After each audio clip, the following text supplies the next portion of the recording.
अस्सलाम वालेकुम प्यारे बच्चों, मैं हूं आपकी टीचर इशरत। आज जो मैं आपको मज़मून पढ़ाने जा रही हूं उसका इन्वान है पाबंदी वक्त। पाबंदी का मतलब होता है आदत डालना, यानी कि अपने काम को मुकर्ररा वक़्त पर पूरा करने की आदत डालना। सबसे पहले हम शेर पढ़ेंगे। खबर लो वक्त की अपनी खबर लो, उड़ा जाता है जो करना है कर लो। किसी काम को मुकर्ररा वक्त पर अंजाम देना पाबंदी वक्त कहलाता है। दुनिया में वही शख्स कामयाब ज़िंदगी बसर कर सकता है जो अपने काम काज में वक्त का पाबंद हो। अमीर हो या गरीब, आका हो या ग़ुलाम, हाकिम हो या महकूम। हाकिम हुक्म देने वाला, महकूम हुक्म मानने वाला को कहते हैं।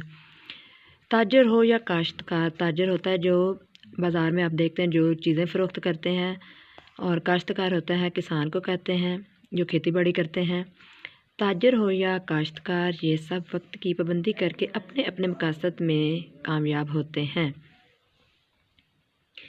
इसके बरअक्स बाज़ कामों में चंद लम्हों की तख़ीर से इंसान को बड़े बड़े नुकसानात उठाने पड़ते हैं।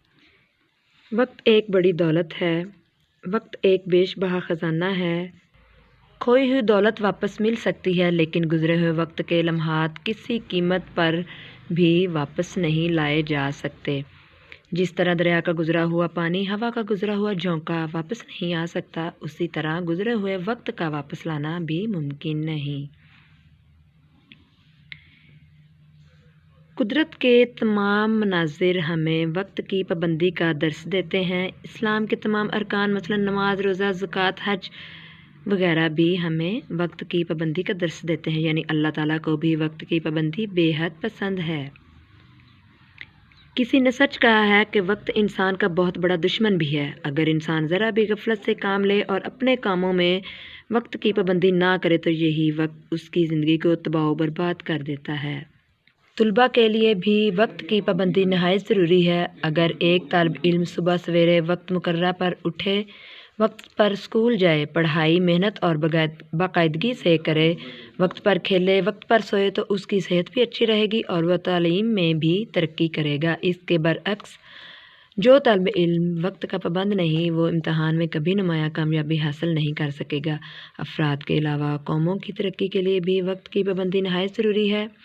आखिर में हम एक शेर कहेंगे वक्त के बारे में। गया वक्त हाथ आता नहीं, सदा ऐश दौरान दिखाता नहीं। उम्मीद करती हूँ बच्चों कि मैं आपको ये मज़मून अच्छी तरह समझ आ चुकी होगी,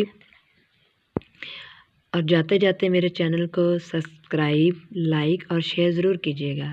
अल्लाह हाफिज़।